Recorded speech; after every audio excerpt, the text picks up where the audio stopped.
boa noite. Estamos aqui na nossa roda de conversa, que é mais uma atividade do projeto Nação Ogã. O projeto foi contemplado esse ano pelo edital Natura Musical, através da Lei de Incentivo Semear do Estado do Pará. A gente trouxe 3 convidados para falar sobre o tema Arte Independente. A primeira é a Nanã Falcão, que é atriz, figurinista e integrante do Casarão do Boneco. Camila Alves, que também é musicista, é advogada e faz parte do Quinteto Caxangá.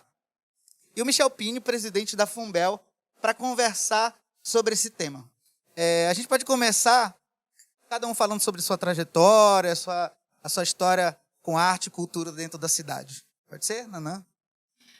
Então, eu sou atriz, figurinista, produtora cultural. Atualmente sou integrante do coletivo Casarão do Boneco, que gere essa casa. E minha relação com a arte é desde a infância. Eu sou filha de artistas, cresci nesse meio teatral e continuo trabalhando com isso até hoje. Bem, eu sou musicista, né? Eu comecei a estudar bem cedo o ensino formal de música no Conservatório Carlos Gomes. Sou violonista, toco violão de 7 cordas, me aproximei do choro. Meu professor sempre tocando choro, Cizinho, né, meu violonista. E aí isso me atraiu muito e eu fui muito para esse lado, né? Esse gênero me capturou muito cedo. E eu me formei em Direito, né? Até por uma questão mesmo de pressão da família. Porque, enfim, música é muito incerto, é muito inseguro. Mas hoje em dia eu trabalho muito mais com música. Dou aula também, invento todo tipo de projeto musical. Sou hoje componente do Quinteto Caxangá, que foi um projeto que eu criei. Fiz parte do Charme do Choro também, que era um sexteto de mulheres tocando chorinho. Hoje eu tenho também o Clarão Duo, que é um duo de violão e clarinete. E produzo, escrevo projeto, enfim, a gente faz de tudo um pouco, né, nessa trajetória aí artística. Gente, boa noite para nós, ou bom dia, boa tarde para quem não está nos vendo, né, na nossa gravação. Primeiro, eu queria dizer que estou muito feliz de estar aqui, estou muito surpreso, né, de estar ao lado de pessoas que, como eu, amam a arte. Né? Não se nasce presidente da Fumbel, né? Não se tem essa característica cultural, mas antes de ser presidente da Fumbel, eu sou, antes de tudo, professor e também sou fotógrafo. Né? Tenho uma relação mais de 20 anos com a fotografia, 23 anos com a fotografia aqui em Belém, já fui presidente da Fotoativa, militei nos conjuntos, nos coletivos culturais quase todos, né? E um pouquinho dessa história a gente está trazendo para a Fumbel. Mas como as meninas estão colocando, e provavelmente como é o seu caso também, a nossa relação com a arte ela se dá numa relação de existência. Né? Em algum momento, nós todos aqui estamos nessa sala, fomos tocados ou pelo ouvir de um passarinho, ou um disco que tocou, ou um teatro que você viu, ou uma página de livro que tocou, e não foi diferente comigo. Né? Sou uma pessoa que amo a imagem, amo positivamente a fotografia, a possibilidade de você narrar o mundo através dos mecanismos que o homem inventou. A fotografia é muito isso. E isso me traz um desafio muito grande como presidente da Fumbel, que é olhar para essas pessoas todas e fazer da Fumbel um espaço de fomento. Né? É muito a contento, porque nós gostaríamos de ter muito mais recursos, né, para fazer os editais que nós gostaríamos, mas a gente está batalhando. Legal. Acho que o Michel não vai lembrar, mas ele já foi meu professor, inclusive. Meu professor, o da Tamara, ali também. Tá vendo como é a vida, né? Tá vendo como é a vida? Pois é. Gente, como a gente começou com as meninas, né, a gente queria trazer esse tema da arte independente, fazendo uma paródia também com o mês que a gente está vivendo da independência do Brasil. A gente sabe que essa história que é contada, ela tem muitos meandros, né? Opa, obrigado. Mas a gente fez essa analogia com a arte, com a cultura, com a construção da cultura popular, das linguagens, do que se faz, e como o artista se vê, principalmente dentro da cidade, né? Então, eu queria trazer essa temática, assim, dentro já desse tema, mais específico, de como que é ser mulher e produzir na cidade de Belém, né? Existem espaços, existem políticas públicas específicas, existe... como é que funciona isso, né? Eu vou chorar muitas mágoas aqui. Todas temos, todo dia todas temos. Infelizmente, né, a gente vive num meio, num mundo ainda muito machista. A gente passa por situações sexistas o tempo inteiro. Eu saí agora bem recente de uma que eu ainda vou precisar me curar dela. Eu estava fazendo uma produção e senti por vários momentos muito desrespeito, né? Eu estava à frente de uma equipe de homens, liderando uma produção grande, né? E eu saí, não por incompetência. Enfim, é bem difícil falar sobre isso porque é uma ferida muito recente, como muitas e muitas outras, sabe? Enfim, a gente vai conquistando a duras penas, sabe? Espaços, vai capinando mato mesmo, sabe? E é difícil, assim, hoje em dia a gente vive um movimento muito intenso de empoderamento, e se fala, graças a Deus se fala, porque há bem pouco tempo atrás não se falava. Eu, por exemplo, quando eu comecei a tocar violão de 7 cordas, agora, até os dias de hoje, isso já tem mais de 10 anos já. Eu comecei no violão 7 cordas, né? Eu ainda sou a única que toca violão 7 cordas em Belém. Eu acredito que no Pará, não sei se na Amazônia, mas existem poucas violonistas de 7 cordas, né? Que é uma coisa bem específica, uma forma diferente, uma linguagem diferente de tocar o violão. E aí, quando eu comecei, eu senti muito preconceito, algumas atitudes assim um pouco estranhas até, sabe, de não me entregarem um violão para dar uma canja, coisas assim, sabe, de pessoas mais antigas e mentalidade um pouco fechada. Vivi situações de assédio, né? Vivo situações de assédio e eu passei coisas muito difíceis mesmo, inclusive dentro de órgãos públicos, sabe, gestores públicos que não respeitam a figura feminina.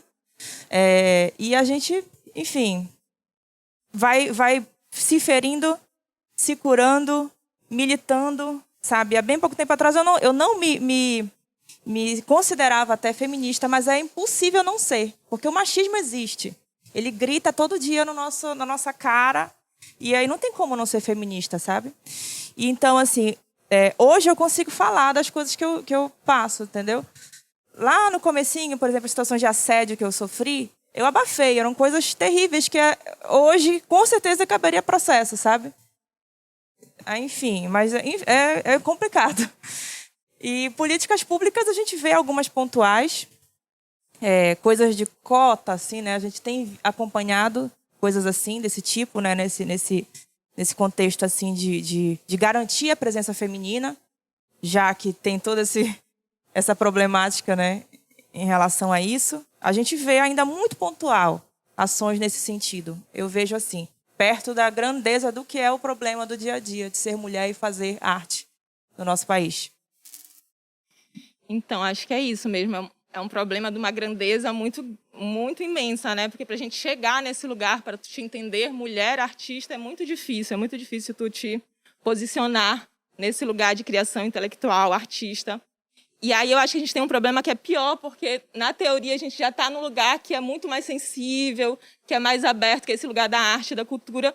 Então as violências são muito mais veladas, e aí é muito mais difícil tu entender, muito mais difícil tu gritar, tu combater, porque todo mundo entende, todo mundo fala muito mais disso, então eu acho que fica um negócio muito mais... As violências andam ali em cima da linha, entendeu? E fora isso, essa dificuldade, né? É sempre difícil... Em equipes masculinas, a gente ser ouvida, tem sempre a questão de tu tem que falar 2 vezes, de tu falar e as pessoas não ouvirem, logo depois usarem, tem vários termos maravilhosos em inglês para isso, mas usarem tuas ideias. E aí eu acho que não difere muito de vários meios que a gente vive, né? Mas eu sinto que isso, assim, por a gente já pressupor que a gente está num lugar um pouco mais seguro, que é da arte, acaba sendo, inclusive, mais violento, mais íntimo, né? Porque a gente está nesse lugar sensível, aberto, se sentindo segura, então, quando a violência vem, acaba sendo mais forte ainda. Eu acho que isso é bem importante. Eu posso dar um relato já na Fumbel, e eu acho que é um relato super importante que as pessoas precisam saber disso. Logo na primeira semana de gestão, entre o dia 4 e o dia 9 de janeiro, nós recebemos uma quantidade muito significativa de coletivos, né? Recebemos o carnaval, os blocos, mas nós recebemos também de cara o movimento hip hop. E foi muita gente. E aí destaca essa figura de quem? Da Mina, não é? E a Mina foi a primeira pessoa a dizer assim, olha, gente, se nós vamos fazer uma comissão para formar, para conversar com a Fumbel, ela tem que ser paritária, não é? Um homem e uma mulher. E isso passou a ser regra, não é? Porque eu acho que não dá para a gente pensar em 2021 em uma sociedade que seja diferente do que vocês estão colocando, né? Como gestor público, a gente tem que gerir para uma sociedade que está mudando de uma forma muito significativa na garantia do direito, né, que vocês estão apontando. Isso é muito significativo e é uma missão mesmo, entendeu? Ter essa missão do respeito. É muito legal, muito importante para a gente ouvir isso. Dentro do Nação Ogã, a coordenação geral, ela se concentra em algumas pessoas, né? E a maioria dessas pessoas são mulheres, né? Mas existem também vários homens, né? Eu acho que a gente é metade do grupo. E mesmo assim, pra gente, acontecem essas coisas e a gente tá precisando rever o tempo todo, assim, né? Porque, além de sermos integrantes de um grupo, somos amigos, né? Somos amigos de longas datas, assim. A gente tem o privilégio de estar trabalhando com pessoas com quem a gente já convive há bastante tempo. Então, a gente tem uma certa liberdade para chamar atenção mesmo. Às vezes, as meninas, não é por aí, não é assim. Esse trabalho a gente precisa rever algumas coisas. E mesmo assim, a gente ainda cai em algumas, assim, né? A gente, homem e tal, precisa estar, enfim, revendo o tempo inteiro. Mas é uma discussão que precisa estar super presente ali, né? Porque a gente vive numa estrutura que é extremamente machista. E às vezes a gente nem se toca, mas já precisa estar se tocando, né? Então a gente tenta, né, fazer com que isso seja uma pauta constante dentro do nosso grupo, né?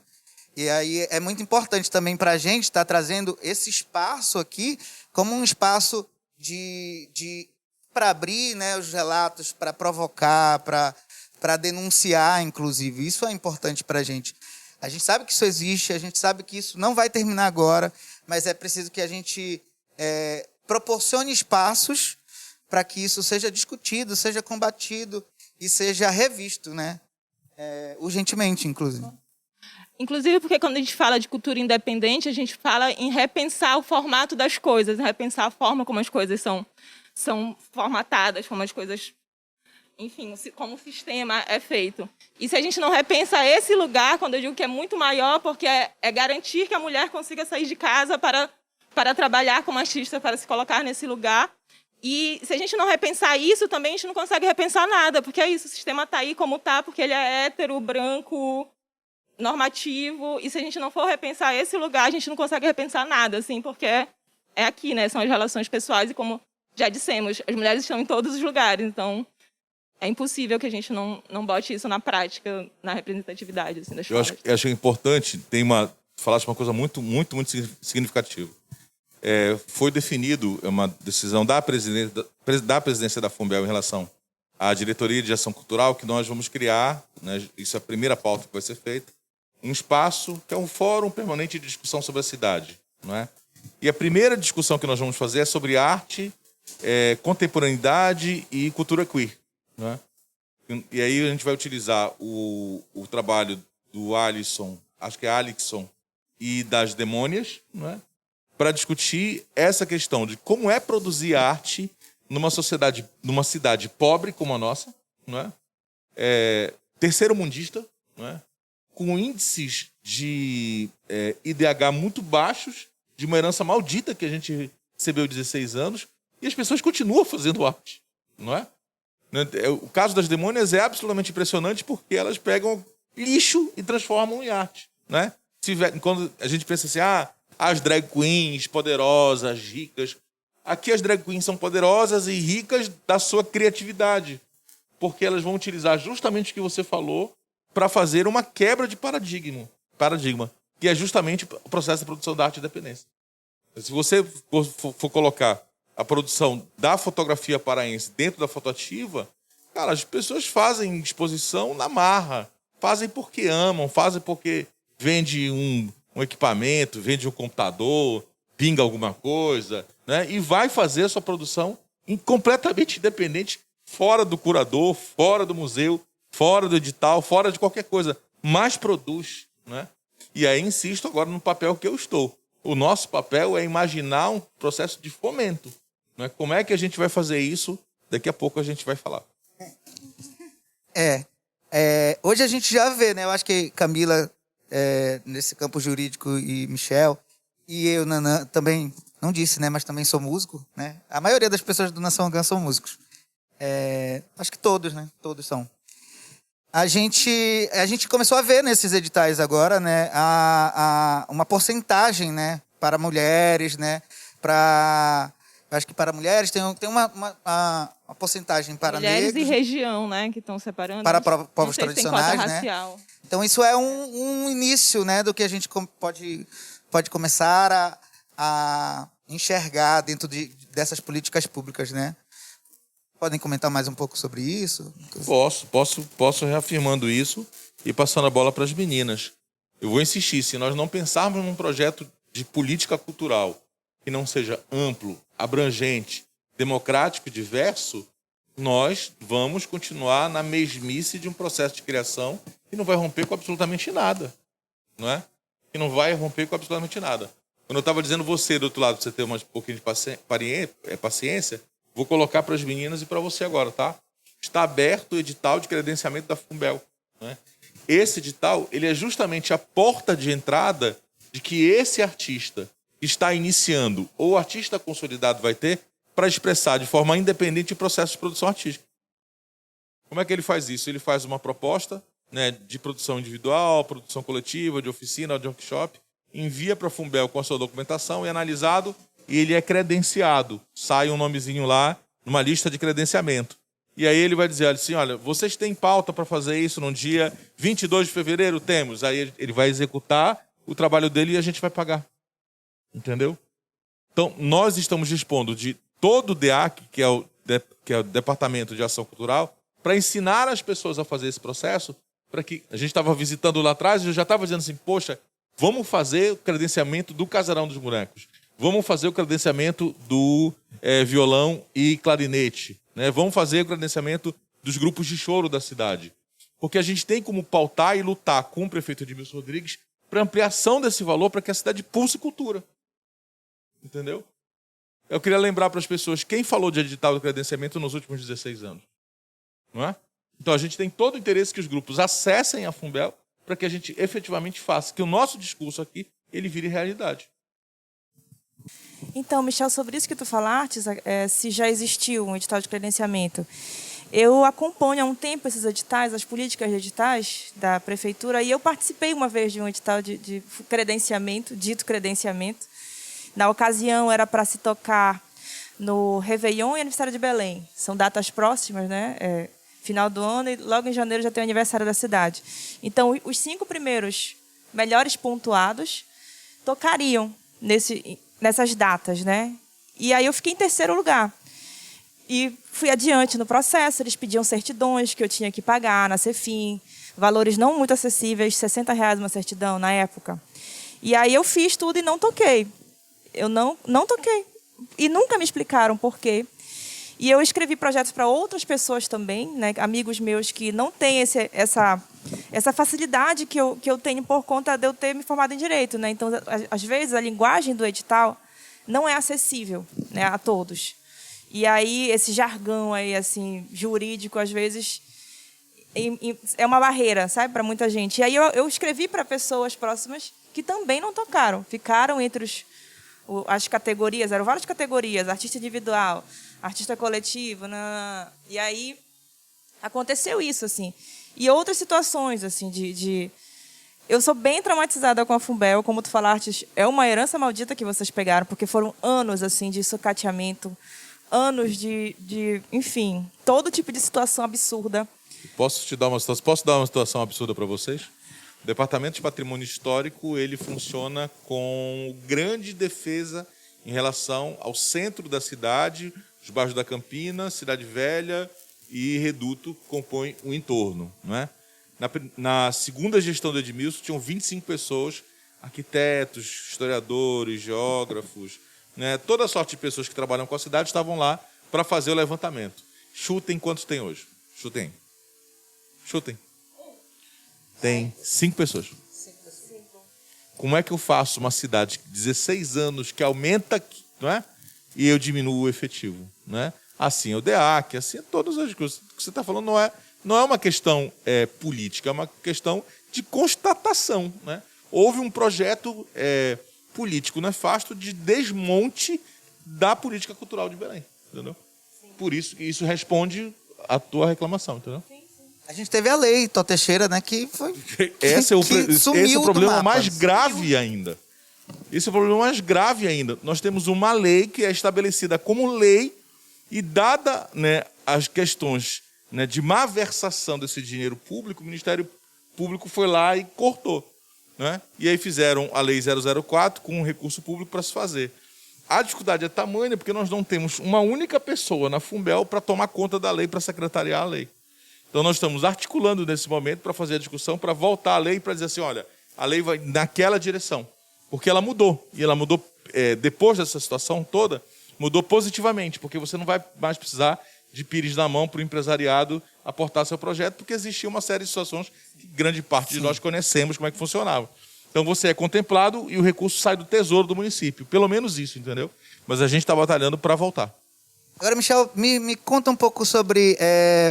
o fórum, né? O fórum que foi construído, eu acho que foi na gestão passada, né? O Fórum de Cultura, com todos os delegados e tudo mais. Ele ainda existe? Ele ainda funciona? Como Você está falando do Conselho. Do Conselho. Tá? Isso. Isso é bem importante também, tá, gente? Bem importante.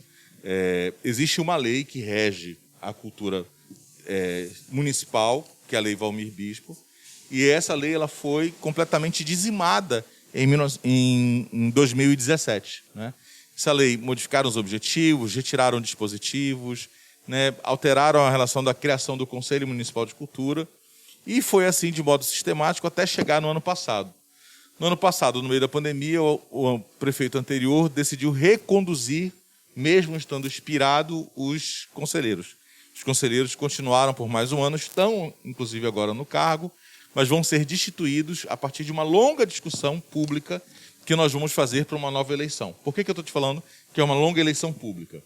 Porque nós já fomos ao deputado Marinor Brito, já fomos ao prefeito Edmilson Rodrigues e já marcamos para a segunda quinzena de outubro um fórum para a discussão da nova lei Valmir Bispo, que já foi feita internamente na Fumbel.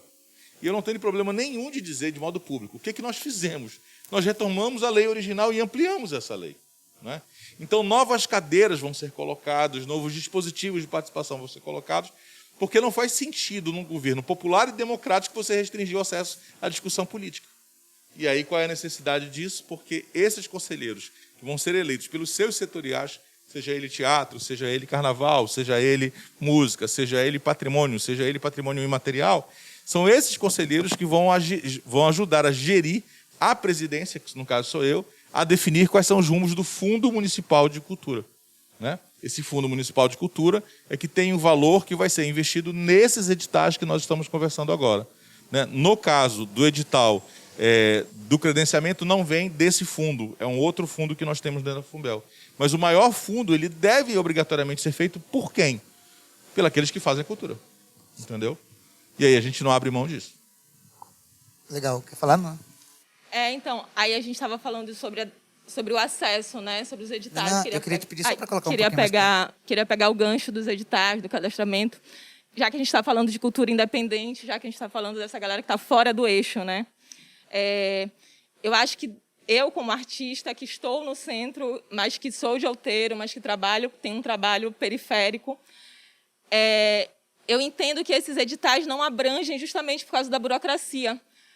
Se a gente abre um edital, eles continuam sendo frequentados pelas mesmas pessoas que nós conhecemos, que são nossos parceiros.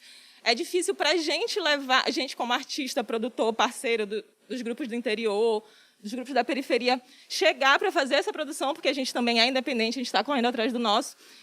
Mas a gente entende que é uma linguagem, que é uma burocracia que não alcança.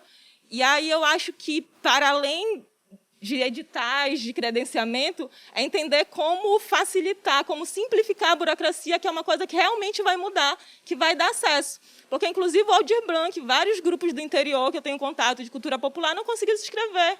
O da Fumbel, que era uma coisa, do Aldir Blanc e da Fumbel, que era uma coisa basicamente simples, né? Uma câmera na horizontal. Muita gente não tem a capacidade, não tem o acesso à tecnologia. Então, eu acho que é pensar realmente como simplificar essa burocracia do CNPJ, das milhões de certidões, de um dinheiro que não se tem, porque até para isso, para ter um CNPJ, tu precisa estar organizado. Porque a gente se inscreve em edital, acho que o último foi agora da FCP, ele não diz quando é que vai ser a execução. Ele dá um prazo de execução até dezembro. Então, tu tem 6 meses, tu tem que ficar esperando. Se a fundação te der um toque, tu executa, tem que ficar sempre disponível por 6 meses, sem saber quando vai sair teu recurso, sem saber a tua equipe. E aí se fala muito de uma profissionalização dos artistas, de quem é independente. Mas como é que a gente profissionaliza assim? Como é que eu consigo me programar se eu não sei quando é que é a data que vai sair? Sabe? Como é que a gente consegue? Então, eu acho que antes a gente tem que ter uma discussão que é um pouco anterior. Eu acho essa provocação fenomenal e que bom que ela está sendo às claras, não é? Porque, como órgão público, existe uma esfera que é a esfera mais importante da nossa execução, que é o Tribunal de Contas do município, não é? O TCM, ele não é só o nosso grande auditor, mas ele também é o nosso fiscalizador, né? Então, eu não posso passar, por lei, dinheiro público do município para um cidadão que deve a Cefim, por exemplo. Entendeu? Eu não tenho possibilidade de passar nenhum dinheiro, nenhuma forma, tá, para alguém que tem um débito dentro da Cefim. Não pode. Tá? Não pode ter um débito dentro da Cefa, não pode ter dentro da Receita. Por quê? Porque a gente está falando de compromisso público, né? Então, eu acho que é bacana a gente sentar dentro da Fumbel, e acho que está aqui a assessora para fazer isso junto comigo, e elaborar um manual de um modo mais claro, né? Dizer aonde você vai na Cefim, aonde você vai, qual é o link que você clica dentro da Cefa, qual é o link que você preenche dentro da Receita Federal. Mas essas receitas, elas precisam ser feitas, né? Para nós ou para qualquer cidadão. Seja ele morador de Outeiro, Mosqueiro, Batista Campos ou Caratateuá. Porque, na verdade, a questão é que o artista é tratado como uma empresa. A gente acaba tendo que burocraticamente responder a nível de uma empresa. Então, quando eu provoco é sobre isso, assim, é pensar parcerias de isenção, de como é que a gente bota esse artista no lugar de artista, não de empresa, dessa burocracia toda, assim. Eu acho que a gente acaba se prejudicando, sabe, por erros assim e falta de honestidade que existe no país, né, em várias esferas muito maiores do que o que a gente vive aqui.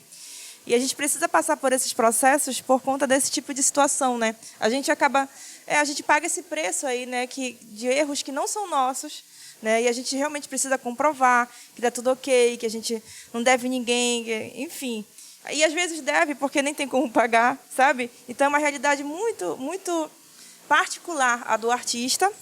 E eu concordo contigo, assim, em várias situações a gente precisa lidar com uma burocracia que é como se a gente tivesse que realmente ser uma empresa sem ter uma estrutura de empresa, porque a gente não tem grana para ser uma empresa, né? A real é essa, né?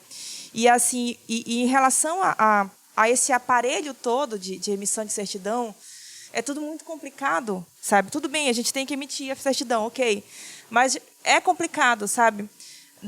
Aqui, a nível prefeitura, eu observo muito mais problema, essa questão de IPTU, e que extrapola o que a Fumbel pode gerir. Assim. Eu acho que os outros aparelhos, as outras, sabe, instituições que devem nos fornecer essas certidões, nos causam muitos problemas, sabe? Eu já tive uma série de problemas com o Cefim.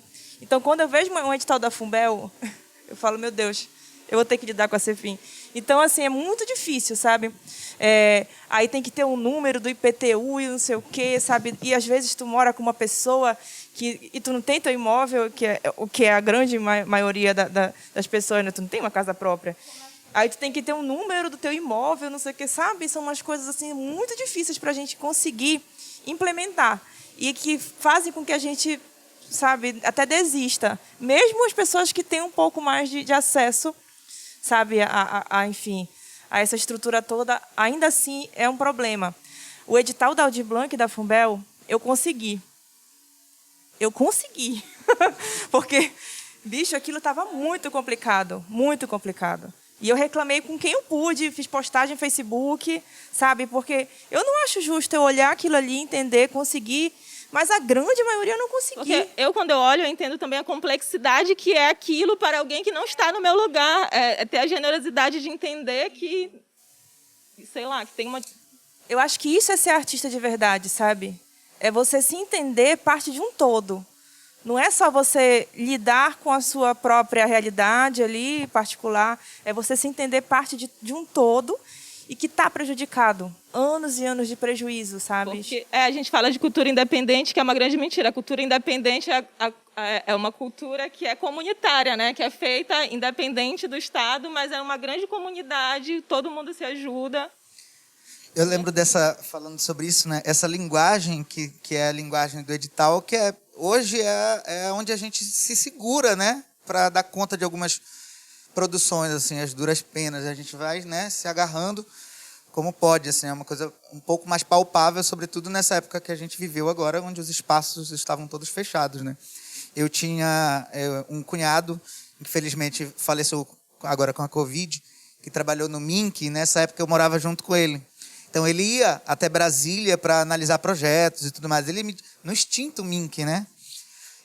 Ele dizia assim que tinha um projeto de alguns técnicos que eles iam até as comunidades, né, para falar com os mestres que não sabiam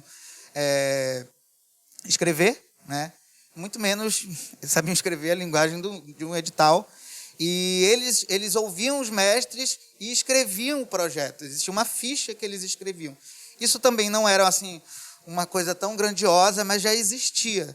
E com certeza, logo depois deve ter sido dizimada, né? Assim como foi o Ministério. Então, é uma linguagem difícil, né? Como é que chega isso para os mestres? Se os mestres não têm alguém que chega, mestre, vou lá escrever para você... E é o que acontece com a maioria deles, eles não acessam essa lei, não acessam essa política pública. Eu acho que tem uma importância bem grande a gente tocar em 2 pontos aqui. Belém e a Fumbel representam o norte do Brasil no Fórum de Secretários de Capitais Nacional, né? E esse fórum ele é muito importante porque a gente está discutindo nele a Lei Aldir Blanc II e a Paulo Gustavo, né? Em transformar o que foi esse auxílio emergencial numa lei que eu acho que é o melhor dos mundos, que é uma lei fortalecida, não é? E que seja um aspecto específico anual. Então, uma vez por ano, nós vamos ter esse recurso que vão ser distribuídos aos estados e aos municípios para eles executarem projetos diretamente do jeito que foi. Precisa melhorar? Precisa melhorar, não é? Precisa estabelecer outra linguagem? Precisa estabelecer outra linguagem. Precisa estabelecer outros métodos? Precisa estabelecer outros métodos. Mas se nós conseguirmos aprovar na Câmara e no Senado uma Lei Aldir Blanc II, que fique a Lei Aldir Blanc II, estabelecida não como política extemporânea, mas como uma política concreta anual, cara, a gente vai fazer um golaço nesse país, bicho. Né? Porque você vai ter seu recurso, a Nação Algã vai ter seu recurso, o Casarão de Boneco vai ter seu recurso, e a gente vai poder gerir isso de forma absolutamente criativa. Entendeu? Mas nós estamos numa situação política em que é muito pouco provável, né, que a gente vai ter uma sanção presidencial numa lei como essa, sobre todas as articulações possíveis. Né? De não ver a cultura como um bem individual, plural, coletivo, não é? Que seja feita das mais diversas formas. Não vai ver. Não é? E vai ver os fazedores de cultura como inimigos. Né? Infelizmente. Pensando nisso, né, eu estava falando há pouco que a gente se agarrou, né, agora que os espaços estão começando a voltar às suas atividades normais, né, a gente se agarrou aos editais, que era a única coisa que a gente tinha, né, para produzir. E essa é o X, talvez um dos X das várias questões do artista independente, essa de também, além de ser artista, obrigatoriamente ter que ser um produtor.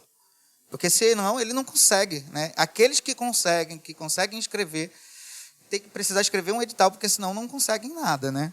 Então, construir arte, construir cultura independente também, além de ser um artista, é saber escrever, saber virar um produtor.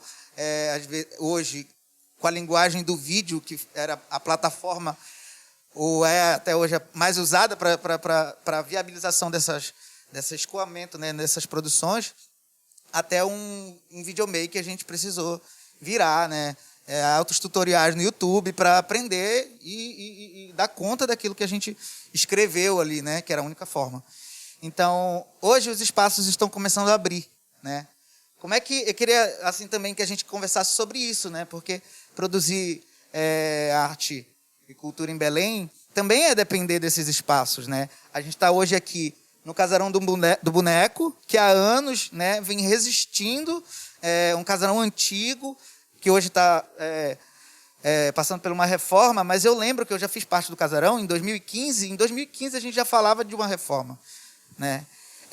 E é um espaço super ativo na cidade, né? Que produz teatro, para um público infanto-juvenil, que é a casa de vários grupos, e sobretudo não, mas também do Embush, né? Que funda essa casa. Como é que é, né? Aí tem os espaços que a gente pode tocar, os espaços que a gente pode expor o nosso trabalho com audiovisual, com fotografia. Como é que é essa vivência de vocês enquanto espaços?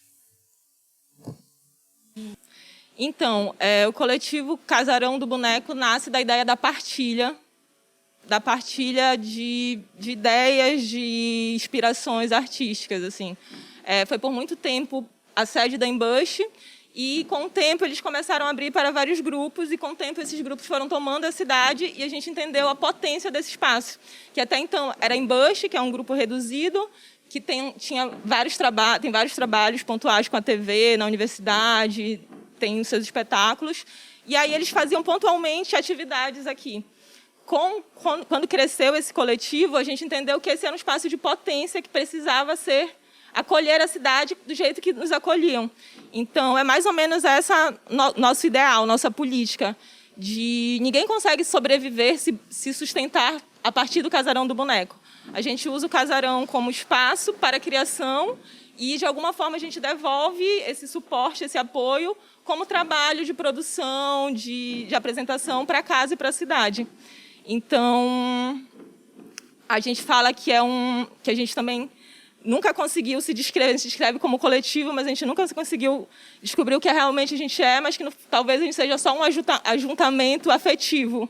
Porque o que nos junta é essa ideia de que a cidade precisa de um espaço, porque a arte e a cultura é um elemento básico e essencial para a cesta básica, assim como qualquer outro elemento. E quando as políticas públicas falham, tanto para receber o público quanto para garantir um espaço de apresentação, a gente consegue, de forma coletiva, independente, garantir isso. Porque o Casarão do Boneco, há 5 anos, garante uma programação aberta, pague quanto puder, que garante a apresentação e ajuda mínima de cachê de 3 grupos, e recebe mais ou menos uma média de 100 a 150 pessoas.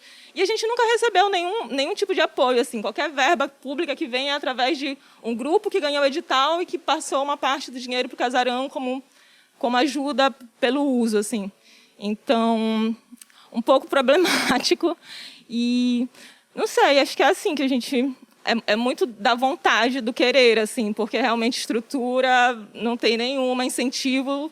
Nesses 6 anos que eu integro esse coletivo, nunca tivemos nenhum apoio real do poder público, nenhum reconhecimento.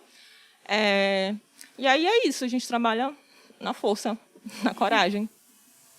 Em relação à música, que é o meu métier, assim, né? A gente, saindo dessa assistência... Eu não quero chamar de assistencialismo, que tem uma conotação meio pejorativa, né? Essa assistência dos órgãos públicos, né? Saindo disso e indo para o que é privado, né? A gente depende muito assim do consumo do público, né? O público tem que consumir o que a gente faz, né? Aí a gente já entra nessa questão do artista independente, que nem sempre a gente produz um produto artístico consumível por grandes massas, né? Eu, por exemplo, toco música instrumental, toco choro, tenho minhas músicas autorais também com letra, mas tudo muito de poucas, sabe, poucos consumidores, assim. A gente tem espaços de braços abertos realmente para esse tipo de produto artístico aqui na cidade, que a gente pode contar no dedo, né? Espaços que nos recebem, que nos incentivam e que também vivem a duras penas por conta disso, né? Porque, enfim, por exemplo, vou citar, né? Espaço Cultural Poena. É um espaço que a gente sabe, né, da história e da garra, e a gente vê os donos, assim, a gente conversa com os donos, senta com eles ali na mesa, tá, sabe? E eles estão abertos a programações alternativas, né? Agora abriu um novo espaço também, que é o Rebujo. Eu me aproximei, assim, muito, enfim, coisas da energias cósmicas, assim, me aproximei dos donos também, que são ótimos, sabe? São pessoas assim que trabalham com audiovisual, fazem contrapartida, tu vai e toca, eles te dão um vídeo, sabe? E são pessoas que realmente estão ali incentivando. Aí, saindo desses espaços alternativos, a gente tem pouquíssimos teatros na cidade, né? Temos teatros do SESI, Teatro Margarida Esquivazapa, Valdemar Henrique, Teatro da Paz. E eu acho incrível, a gente vai num espaço desse, num teatro desse, a pauta não é acessível, né? É uma pauta cara. Mas nunca tem. Tu chega lá, não tem, já fechou toda a agenda do ano. Como? Sabe? E não tem show todo dia. Eu não consigo entender isso, sabe, na cidade. De você chegar num teatro desse e nunca ter pauta. E quando tem é muito cara, né? A gente fica, meu Deus, será que já vai dar público para poder conseguir pagar, sabe? E às vezes não dá, tu tem que tirar do teu bolso, tu tem que tirar de um outro projeto que tu aprovou. E a gente faz muita jogada assim, né? E é difícil, ser independente já carrega meio que um selo disso, assim, de você não ter um produto de grandes massas, né? E aí a gente trabalha realmente com amor mesmo, né? Porque gosta, porque, enfim, acredita nisso, né?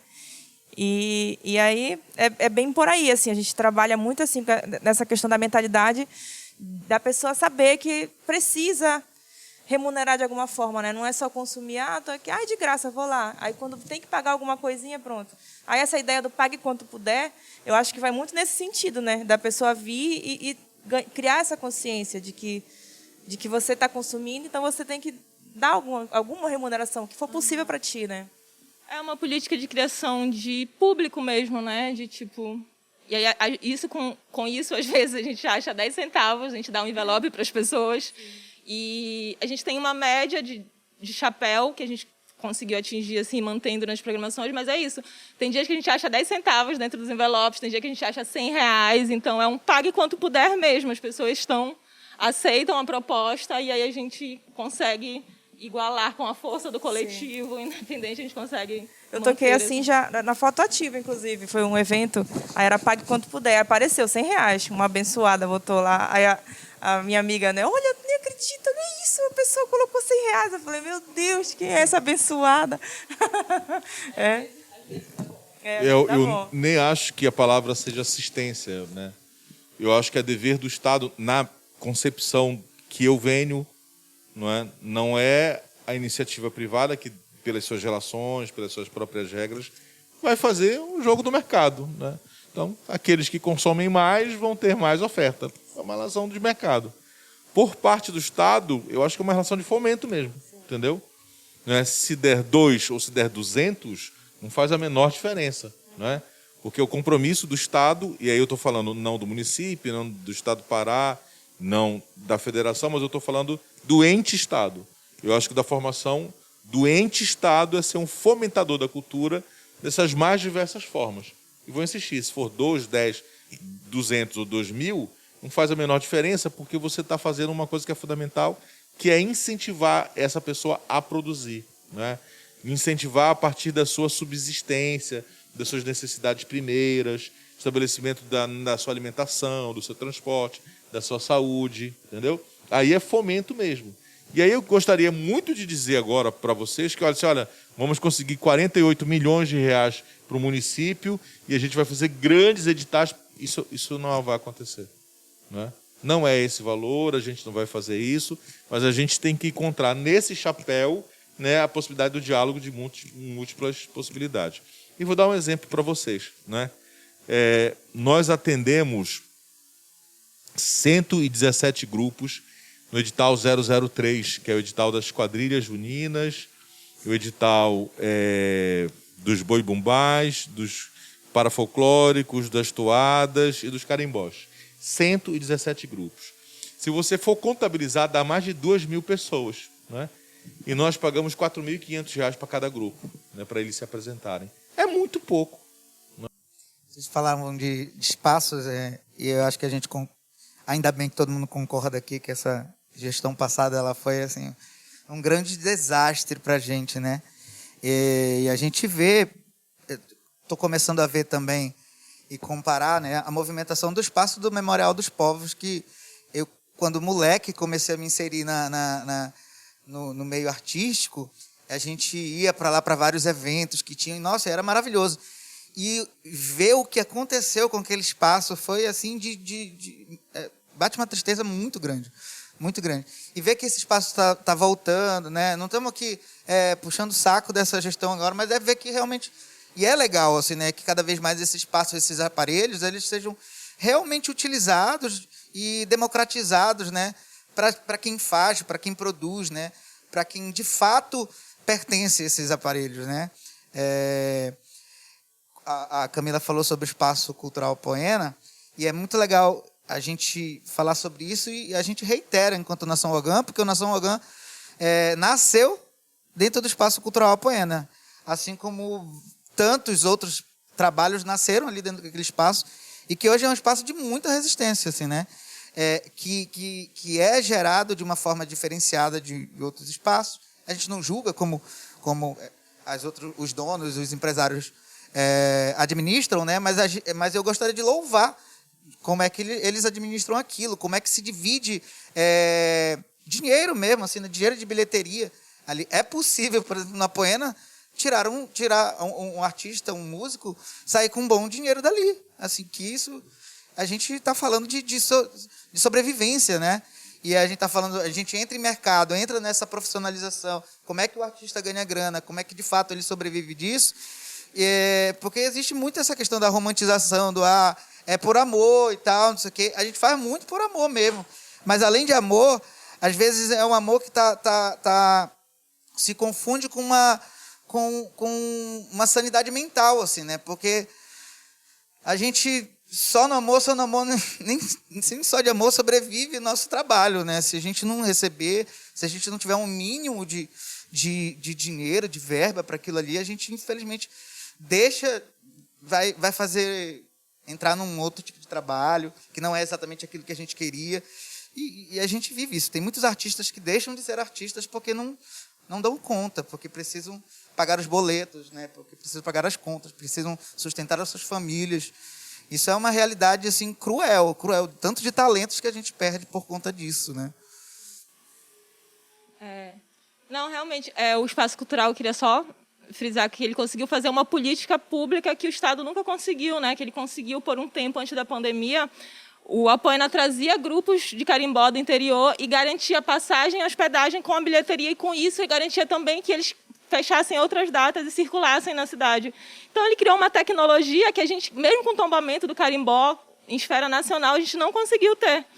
E aí eu queria também fazer uma provocação em cima da tua fala sobre os espaços abandonados, uma provocação direta para a prefeitura, assim, se a gente abandona, não quer dizer, se a prefeitura consegue abandonar esse espaço, quer dizer que talvez a comunidade não tomou conta disso, né?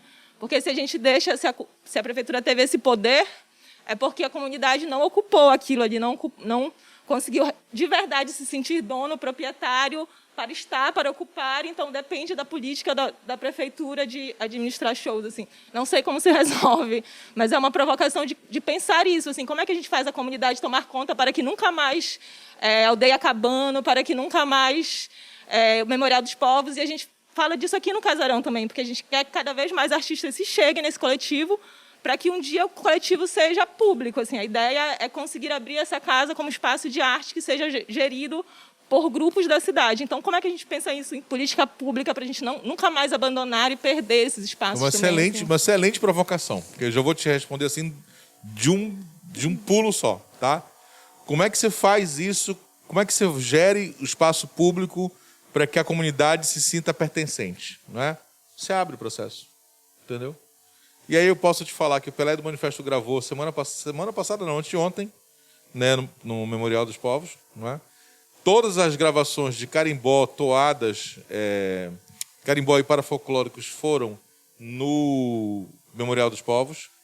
O resultado é tão significativo que em um dia a gente teve 1.200 visualizações só de carimbó. O resultado é tão positivo que a gente transferiu para o dever da prefeitura uma coisa que é espontânea. Então todo mundo sabe que no final de semana, de tarde, lá na Feira do Açaí, os grupos de carimbó vão lá, fazem uma roda o chapéu, alguém leva o som, outro leva o microfone. Acabou isso, 2022, vai ter uma programação oficial da prefeitura na Feira do Açaí, com tenda, com som, com microfone bom, para a gente pagando os grupos através do edital de credenciamento. Entendeu? Por que isso? Porque a gente só vai fortalecer aquilo que a comunidade já tomou. Né? Aquilo que não é possível, por exemplo, próximo de nós está o Palacete Pinho. Né? Não sei se você foi meu aluno quando eu fazia isso mais intensamente, mas eu faço um circuito cultural pela cidade, de apresentação na cidade, há muitos anos, há 20 anos também. Né? E eu sempre falava de modo muito dolorido que os espaços públicos eles precisam ser vistos com afeto, porque aquilo que não é visto com afeto vai perecer. Tá? Não foi à toa que o Palacete Pinho foi restaurado em 2011, a mando do Ministério Público, e ele não foi aberto, ele não foi tomado pela comunidade. Qual foi o resultado dele? Ele se degradou. Né? Em 2018, eu fui visitar, consegui entrar no Palacete, consegui filmar e fiz uma denúncia, e há mais ou menos uns 2 meses eu fui lá com o prefeito da cidade, Admilson Rodrigues, que ele ordenou, o ordenamento é que ele vai ser restaurado. Né?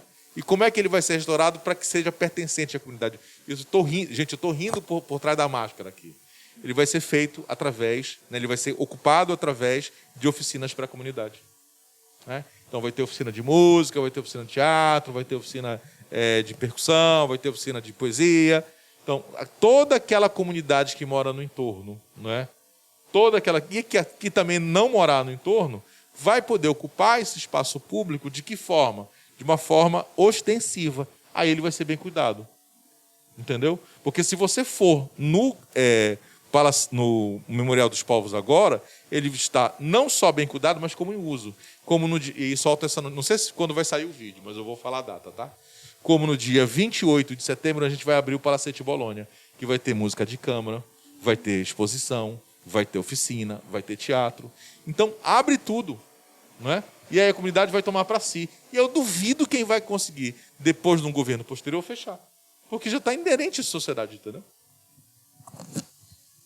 A gente vê assim muito essa víamos, na verdade, né, no passado, um pensamento muito retrógrado de repressão, não deixa todo mundo entrar porque vai usar, vai deteriorar. E é justamente o contrário que acontece, né? Se você reprime, se você evita que o grande público tenha acesso, vai ficar abandonado, vai se deteriorar, né? E eu já quero tocar lá no Palacete, estou doida para entrar lá. Eu vi uma divulgação lá, um amigo meu vai tocar, vou lá e já quero. Eu lembro que eu fiz teatro, né, há um tempo, passei uma curta temporada aqui no Casarão também, e a gente ouvia a história, assim, antes da nossa geração, que o teatro de rua em Belém se fortaleceu porque não existiam espaços, né? E ele se fortaleceu, o teatro de Belém, o teatro de rua se fortaleceu por conta de uma necessidade, né?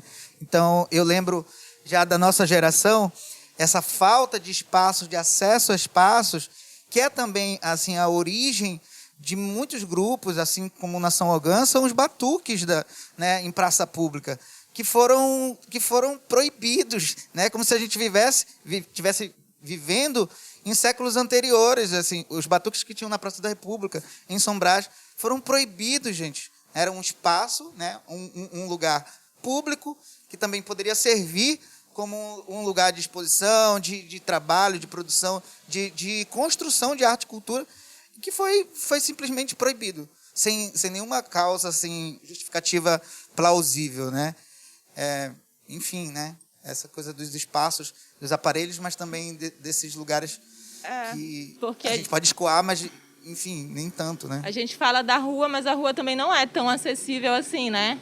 Tipo, falando do lugar do teatro, a gente não consegue, de forma fácil, simples, acessar os anfiteatros da cidade. Os anfiteatros da cidade não têm uma estrutura de energia elétrica, de luz, de piso, de mínimos para a gente se apresentar, assim, massa. E aí, mesmo quando tem taxa, tu tem que esperar semanas, de repente alguém pode esquecer, e aí vai demorar meses. Então, tu não pode te programar, porque depende de quem está lá.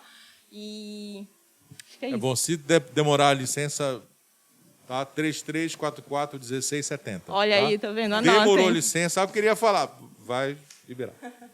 É legal. Eu lembro que eu fui... eu viajei há uns anos atrás na Bahia, em Salvador, e aí tinha uma programação que acontecia aos domingos, né, assim, no pôr do sol, que é o Jen Numan, né, no Museu de Arte lá, que fica na beira do mar, lindo, né, e uma programação aberta, né, era da prefeitura, aberta, uma programação musical, que acontecia todo domingo no pôr do sol. Muito parecido com o que poderia acontecer e vai acontecer, né? Lá na Feira do Açaí. Acho maravilhoso, assim, né? Ter todo esse apoio, assim, né? Acho incrível. Bom, na verdade, só para dizer que o que a gente está discutindo aqui, a gente está falando agora da arte, da rua, da licença, dos espaços todos, mas eu queria voltar para aquilo que foi a provocação inicial, que é do artista independente. Entendeu? Como eu venho de lá, né, eu fui apresentado como presidente da Fumbel e disse que a gente não nasce presidente da Fumbel, né, a gente é convidado para ser presidente da Fumbel. Como a gente vem dessa arte independente da gente, né, na fotoativa necessariamente você produzir a sua própria fotografia, a rua é um espaço fundamental para esse tipo de atividade. Ele é um espaço fundamental, né? Porque eu comecei expondo através dos fotovarais.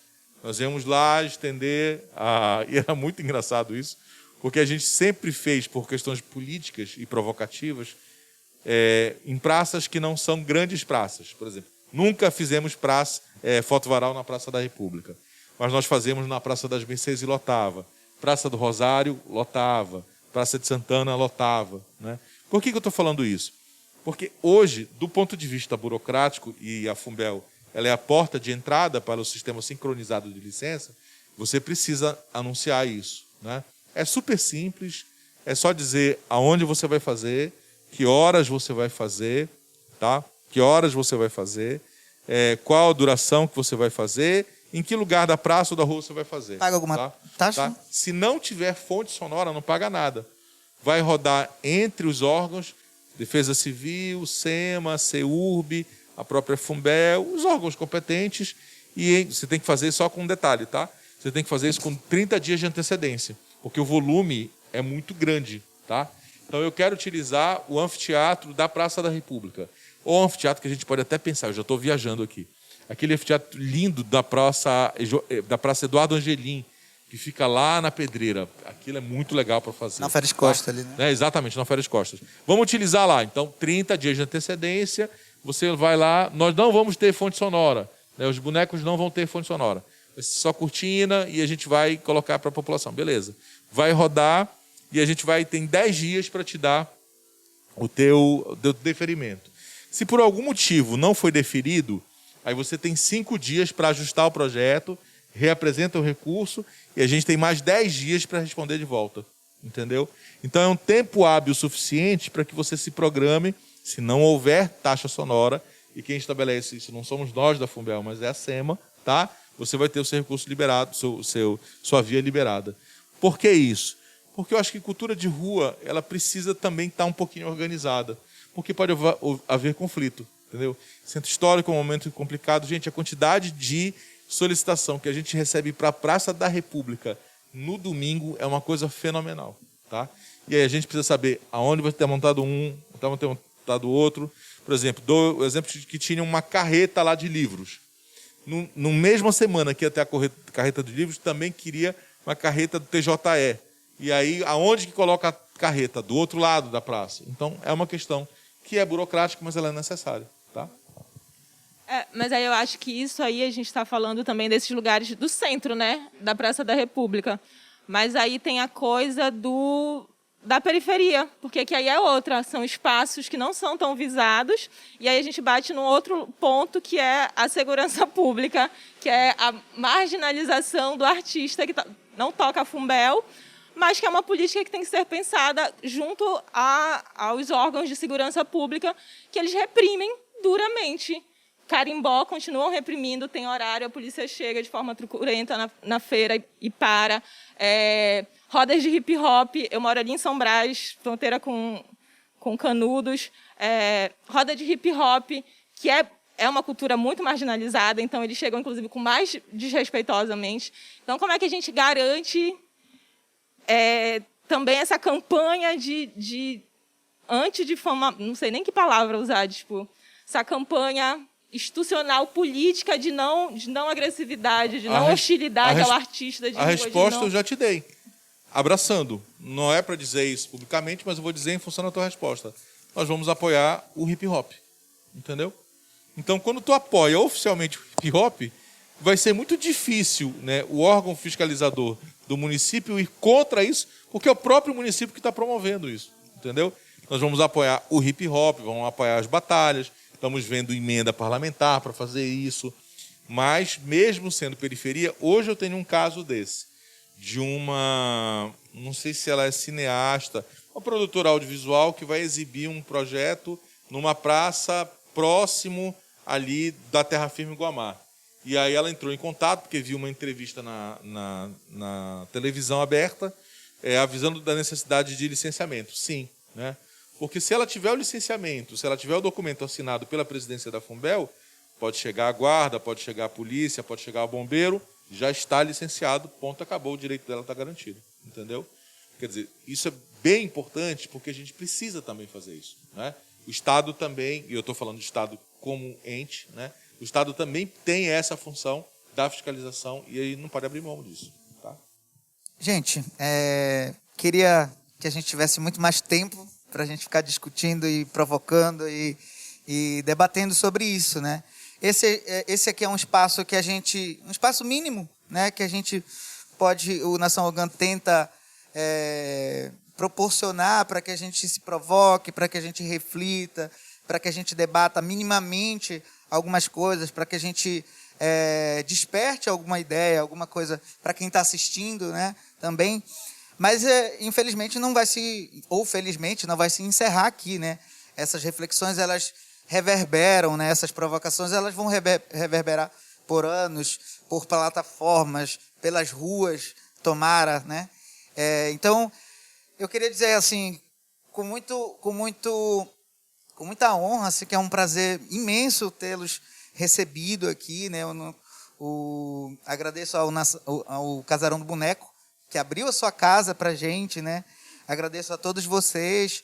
Queria que, se de repente, cada um pudesse fazer uma consideração, e aí a gente vai ficando por aqui. Então, queria agradecer a todo esse bando maravilhoso, parabenizar, porque é um projeto maravilhoso. E é isso, vocês são as pessoas que vieram de uma formação artística, que é comunitária, que é do Curro Velho. Eu reconheço a maioria de vocês. E aí ver esse profissionalismo, ver aonde vocês alcançam e a visão que vocês têm a partir daí de criar um projeto, de ser aprovado, mas é um projeto totalmente comunitário que visa dar visibilidade e exaltar toda essa produção da periferia. Fico muito feliz, muito orgulhosa de ter sido convidada, muito orgulhosa por vocês todos conhecer vocês serem meus amigos também. Parabéns, galera. Lindo. Obrigado. Eu queria também agradecer o convite. Dizer que eu estou à disposição, se precisarem, né, de alongar mais esses debates, dessa aproximação do direito com a arte. Acabou que a gente foi para um lado muito de expor, né, as nossas dificuldades, né, e de falar sobre elas, porque isso também é importante. Mas para mim é muito salutar assim eu falar um pouco também desse lado assim do quanto o direito também está em tudo, né? Inclusive na nossa vivência artística, né? É muito importante. Tem a questão dos direitos autorais, enfim. Então, eu agradeço e me coloco à disposição sempre que me acionarem, eu venho com o maior prazer. Tá? Muito obrigada mesmo. E parabéns pela iniciativa, parabéns pela aprovação no edital desse da Natura, que, enfim, a gente sabe que é muito difícil conseguir algo assim, dessa grandeza. Parabéns mesmo, viu? Muito obrigada. Eu vou só repetir os tantos de parabéns que as meninas efusivamente colocaram e fico muito feliz com o convite por um motivo muito simples, porque é um objetivo da Fumbel fazer diferente, né? Em 9 meses nós já fomos para Outeiro, nós já fomos para Caratateuá, nós já fomos para Vila da Barca, nós já fomos para Cutijuba, já fomos para o Mosqueiro, não é? Por que eu estou dizendo isso? Porque eu acho particularmente significativo que o presidente da Fumbel esteja aqui. Eu acho significativo que a Fumbel esteja aqui para discutir publicamente, né, os seus objetivos e dizer o que nós queremos com a política municipal, né? E falo isso porque eu sou apaixonado pela democracia, né? E a democracia é isso, né? É você ouvir a crítica e você apontar uma possibilidade de diálogo, né? E vocês estão fazendo isso de forma exemplar. Obrigado. E espero que vocês acessem os editais da Fumbel, que vocês visitem, né, os espaços públicos do município, que a gente tem muito trabalho ainda. Obrigado, gente. É isso, gente. O Nação Ogã tenta minimamente, de uma maneira horizontal, discutir essas coisas. A gente chamou o Michel aqui também para isso, né? Para a gente perguntar como é que vai ser, né? De certa forma, é uma apresentação, a gente, como artista, quer saber, né? Como é que vai ser, o que vai acontecer atrás da gente, não atrás, mas junto com a gente, tem uma série de produtores e artistas também querendo saber. A gente está aqui hoje representando várias outras vozes, né? Queria dizer também que essa é uma das atividades, repetindo, né, desse projeto que a gente foi contemplado pelo Natura Musical. Ainda tem muitas outras atividades, tem oficina aberta, a gente vai ter mais uns 3, 4 meses, mais ou menos, né, de oficina, de percussão, de canto, de dança, de teatro, tudo gratuito, tudo lá no Guamá. Mas, assim, é voltado para a comunidade do Guamá, mas as pessoas fora do Guamá também podem se inscrever. E esse mês a gente tem mais uma outra programação, né, que é um programa que está sendo feito com vários outros artistas, espaços, projetos independentes que acontecem, que funcionam aqui em Belém do Pará. Eu queria agradecer a todos os convidados, muito obrigado mais uma vez. Agradecer a vocês que estão assistindo a gente. E é isso, gente. Muito obrigado e até a próxima.